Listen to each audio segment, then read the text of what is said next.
Good morning students. हम last class में आपका चीन का संविधान चल रहा था सेकंड यूनिट में, और हमने चीन की केंद्रीय व्यवस्थापिका के बारे में बताया था आपको कि चीन में केंद्रीय व्यवस्थापिका को राष्ट्रीय जन कांग्रेस कहते हैं, और राष्ट्रीय जन कांग्रेस को चीन में सर्वोच्च शक्तियां प्राप्त हैं, और इस कारण से आज चीन की राष्ट्रीय जन कांग्रेस जो है बहुत ही व्यापक और विस्तृत शक्तियां इसे चीनी संविधान में प्रदान की गई है।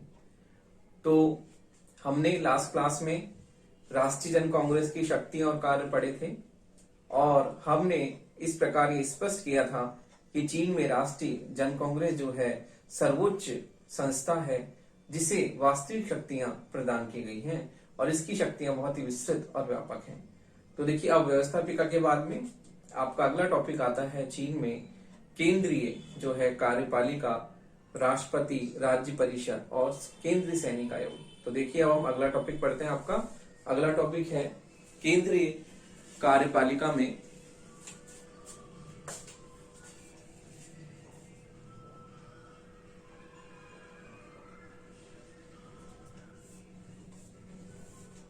केंद्रीय कार्यपालिका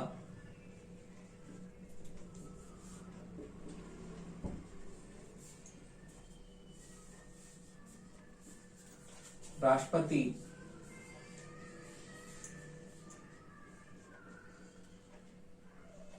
राज्य परिषद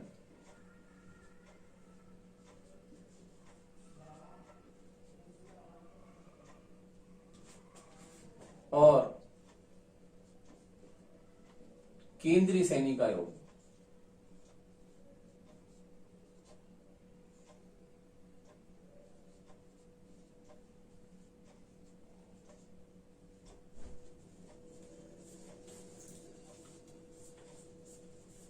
तो देखिए, व्यवस्थापिका के बाद में चीन के संविधान में अगला टॉपिक आता है आपका केंद्रीय कार्यपालिका, राष्ट्रपति, राज्य परिषद और केंद्रीय सैनिक आयोग। तो देखिए, चीन में कार्यपालिका में राष्ट्रपति, उपराष्ट्रपति, राज्य परिषद, केंद्रीय सैनिक आयोग आपके टॉपिक में है। तो अब हम सबसे पहले पढ़ते हैं चीन में राष्ट्रपति का पद किस प्रकार सृजित किया गया है। तो देखिए, चीन के जनवादी गणराज्य का राष्ट्रपति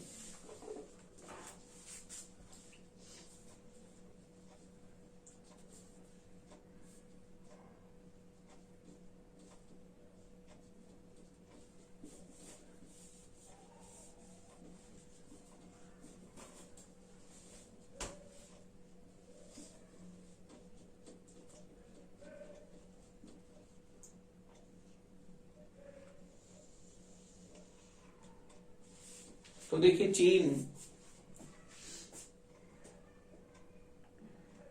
1982 के वर्तमान चीनी संविधान ने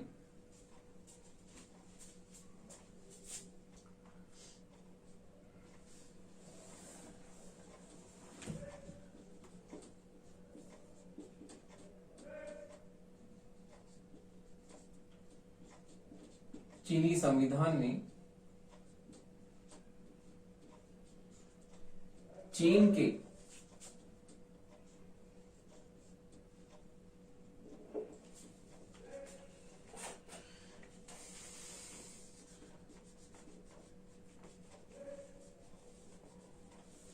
संविधान ने चीन के राज्याध्यक्ष के रूप में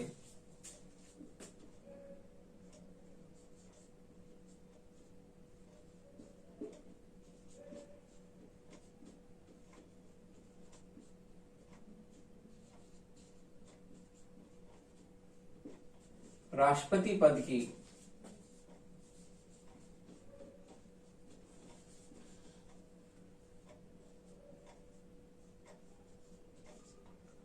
पुनर्स्थापना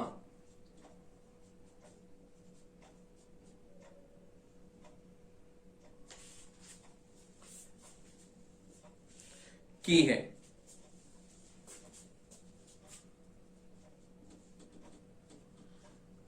उल्लेखनीय है कि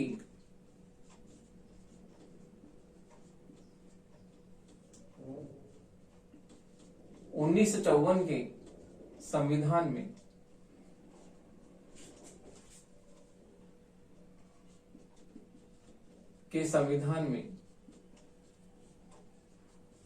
उसे अध्यक्ष कहा जाता था।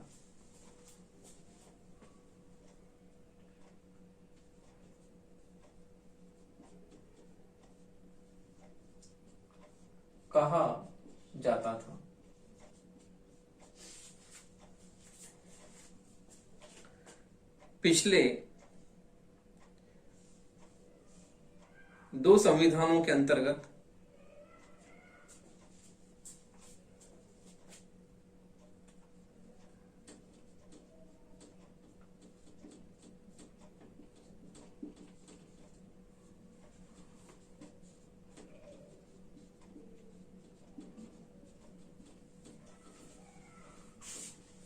उन्नीस सौ 75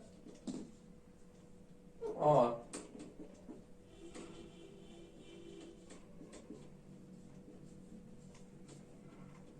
1978 के अंतर्गत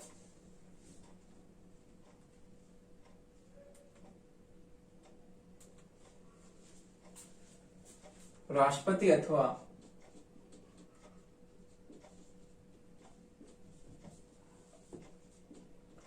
अध्यक्ष के पद को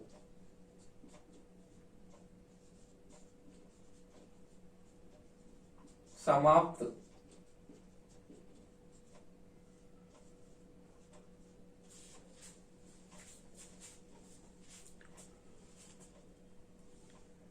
कर दिया गया था।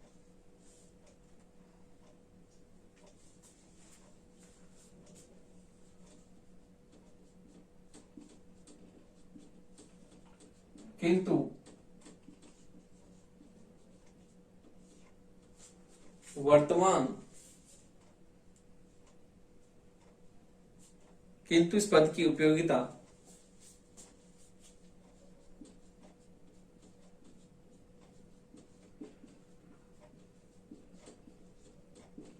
एवं महत्व का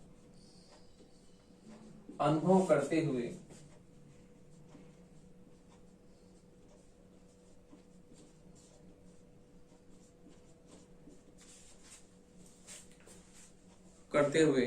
वर्तमान संविधान ने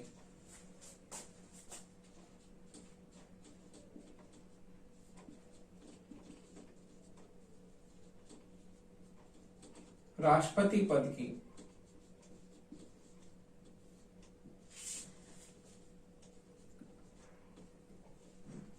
पुनर्स्थापना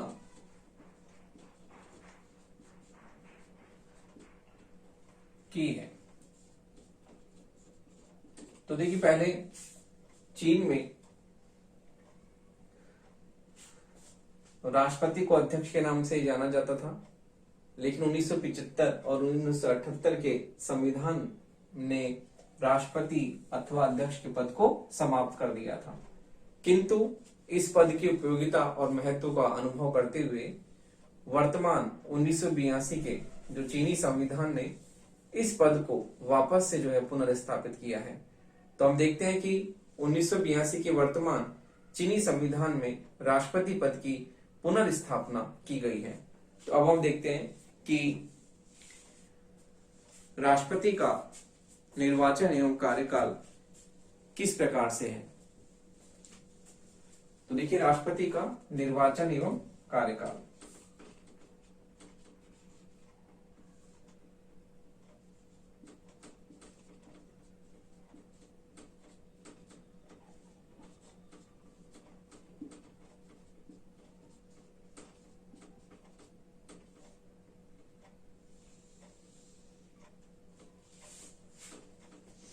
कार्यकाल तो देखिए,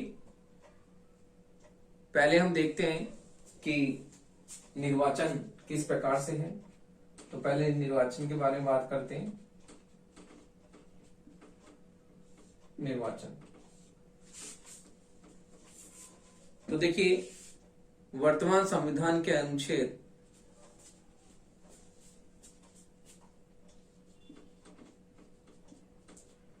वर्तमान संविधान के अनुच्छेद 79 के अनुसार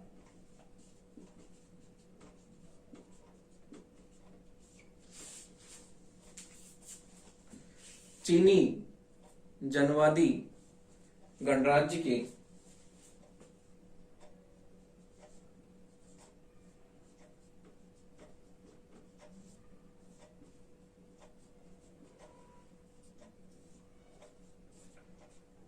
राष्ट्रपति का निर्वाचन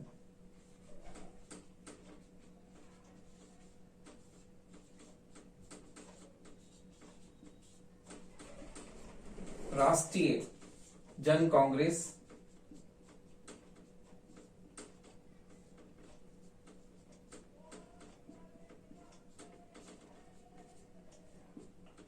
द्वारा किया जाता है।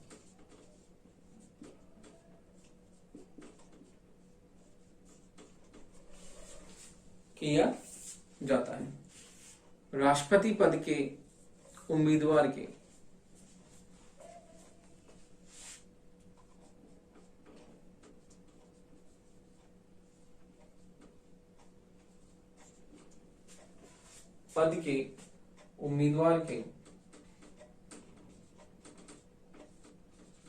निर्वाचन हेतु निम्न योग्यताएं हैं।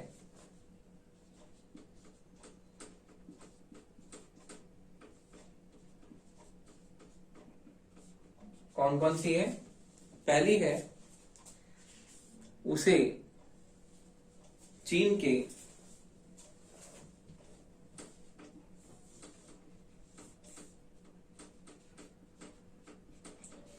जनवादी गणराज्य का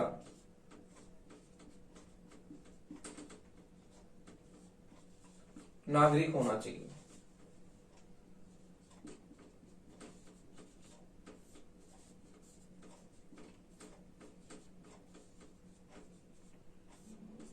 अगला है,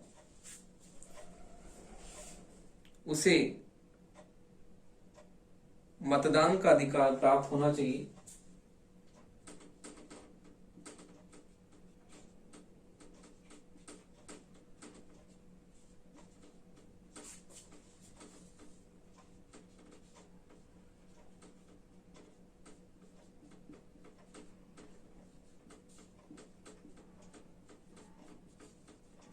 तथा चुनाव में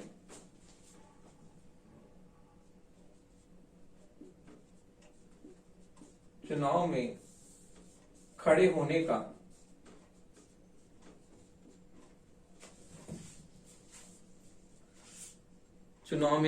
का अधिकार भी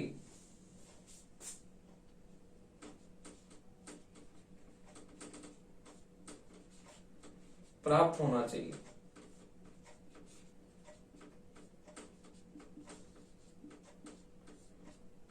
उसकी आयु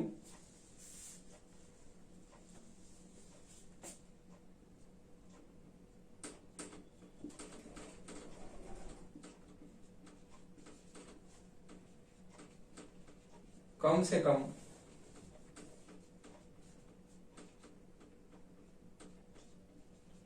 45 वर्ष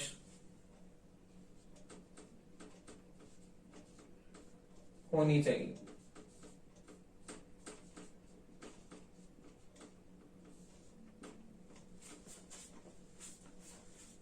तो देखिए, इस प्रकार से अमेरिका में राष्ट्रपति पद के निर्वाचन में प्रमुख जो है ये योग्यताएं है कि वर्तमान संविधान के अनुच्छेद 79 के अनुसार चीनी जनवादी गणराज्य के राष्ट्रपति का निर्वाचन राष्ट्रीय जन कांग्रेस द्वारा किया जाता है और राष्ट्रपति पद के उम्मीदवार के निर्वाचन के लिए निम्न योग्यताएं होनी चाहिए।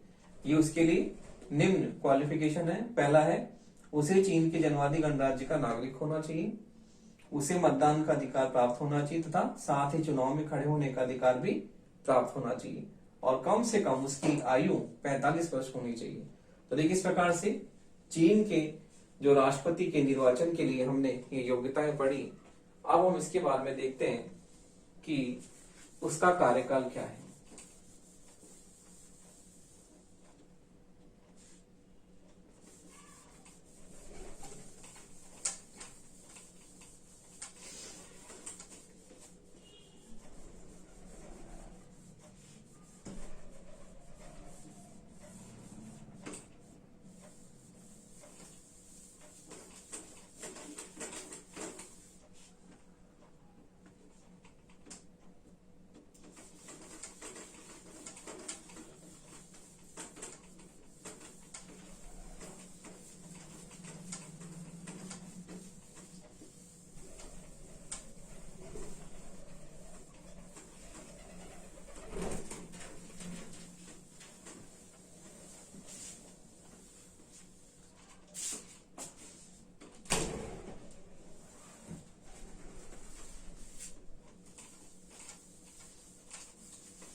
तो देखिए, निर्वाचन की योग्यता के बाद में राष्ट्रपति का कार्यकाल।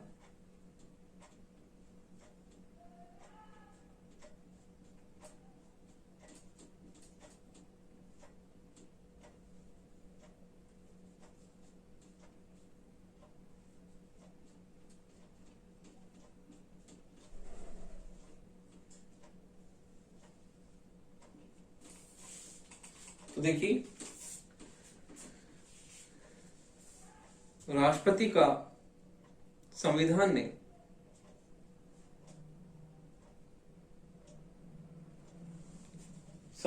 राष्ट्रपति का कार्यकाल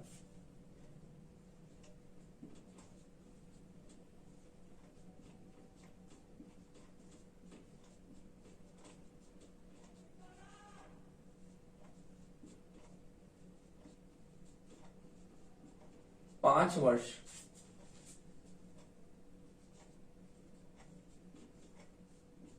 तय किया है।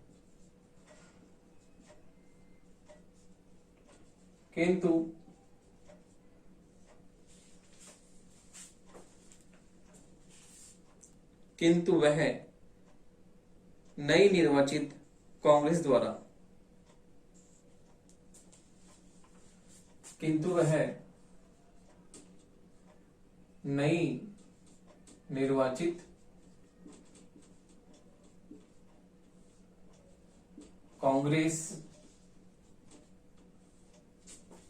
नई निर्वाचित कांग्रेस द्वारा नए राष्ट्रपति के चुनाव तक अपने पद पर कार्य करता रहता है।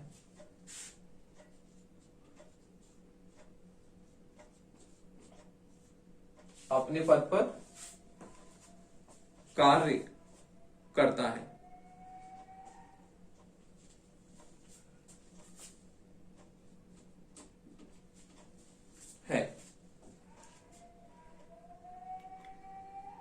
राष्ट्रपति के कार्यकाल के बारे में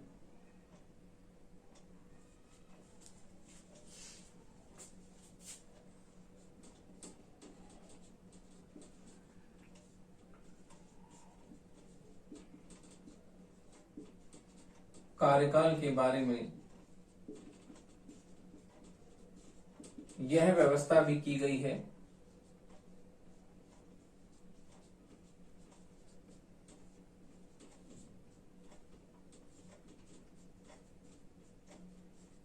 कि कोई व्यक्ति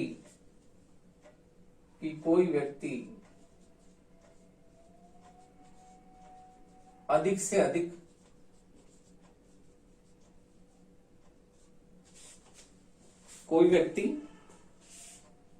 से अधिक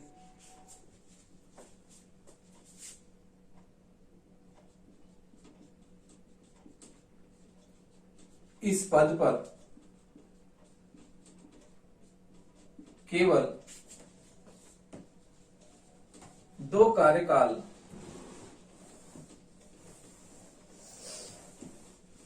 पूरा कर सकता है।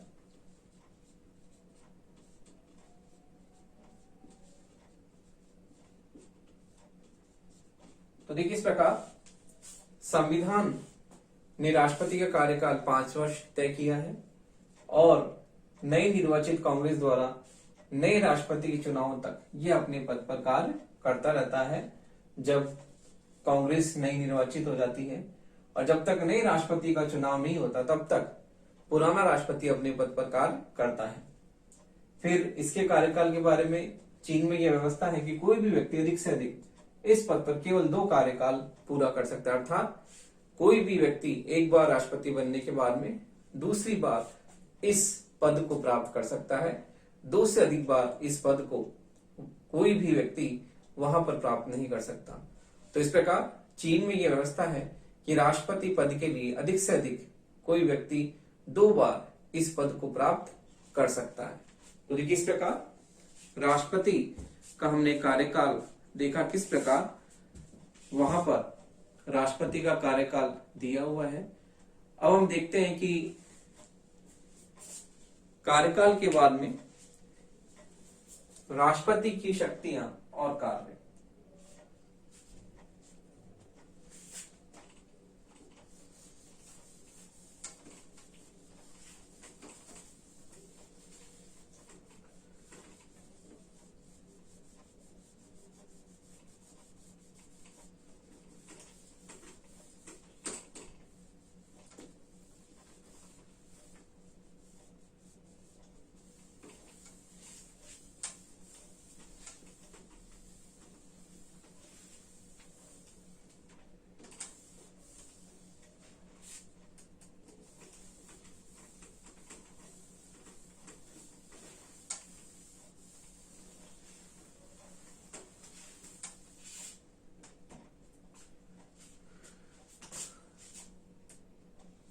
देखिए, राष्ट्रपति की शक्तियां और कार्य।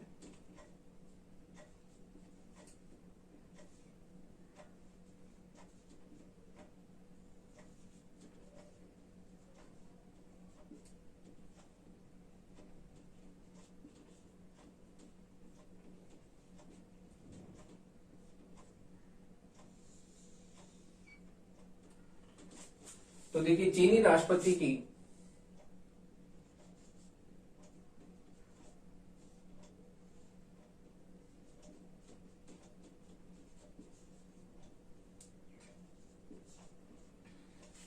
महत्वपूर्ण शक्तियां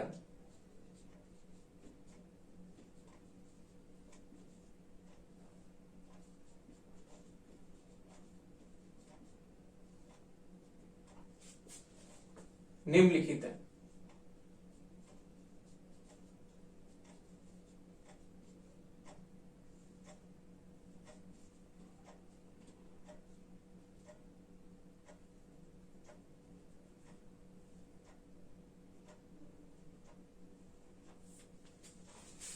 देखिए, पहली शक्ति है इसमें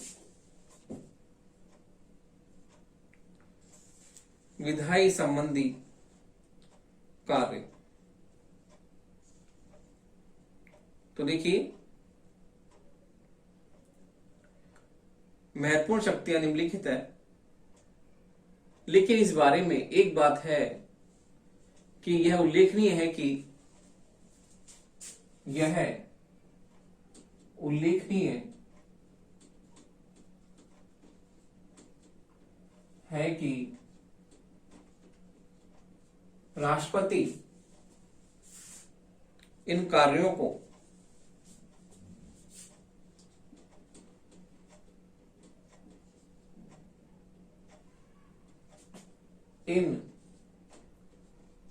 को राष्ट्रीय जन कांग्रेस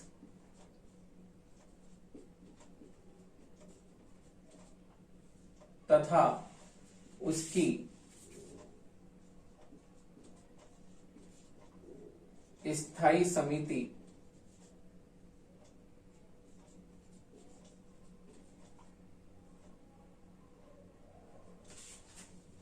तथा उसकी स्थायी समिति के प्रस्ताव एवं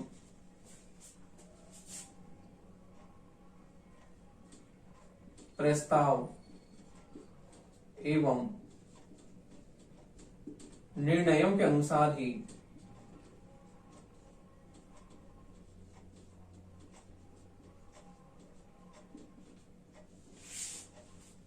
कार्य करता है।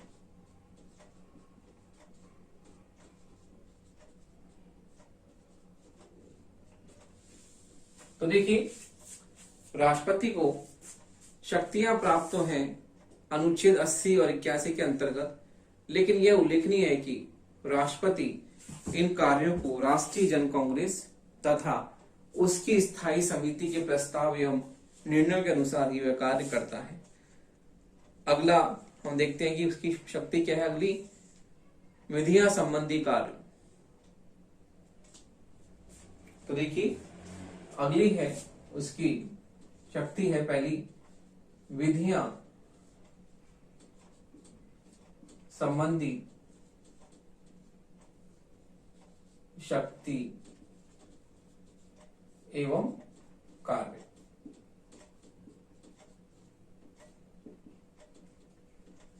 तो देखिए,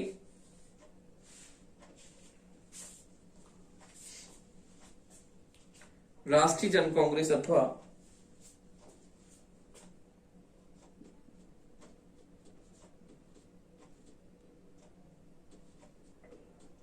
जन कांग्रेस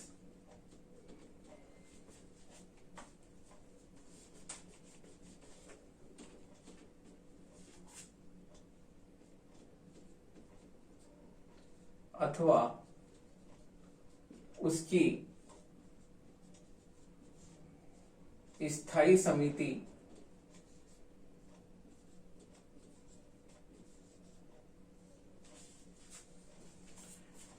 अथवा उसकी स्थायी समिति के निर्णयों के अनुसार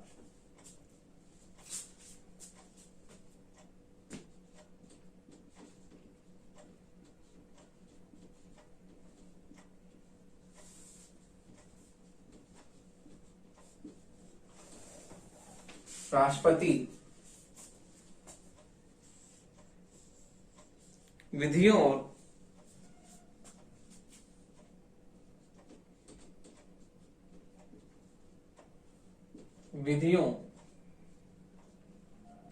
और अध्यादेशों की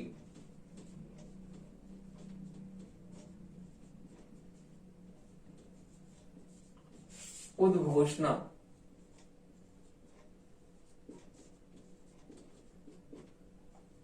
करता है।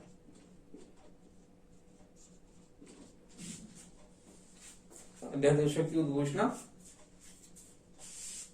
करता है। तो इस प्रकार से हम देखते हैं कि राष्ट्रपति को विधियां संबंधी शक्ति में राष्ट्रपति जन कांग्रेस अथवा उसकी स्थायी समिति के निर्णय के अनुसार महत्वपूर्ण विधियों और अध्यादेशों की उद्घोषणा करता है। तो इस प्रकार से राष्ट्रपति राष्ट्रीय जन कांग्रेस और इसकी स्थायी समिति के द्वारा बताए हुए महत्वपूर्ण निर्णयों के अनुसार ही कार्य करता है। अगली है विभिन्न पदों पर नियुक्ति एवं पद मुक्ति संबंधी कार्य।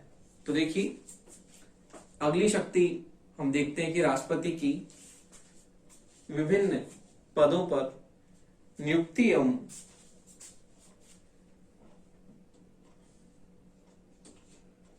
विभिन्न पदों पर नियुक्ति एवं पद विमुक्ति संबंधी कार्य।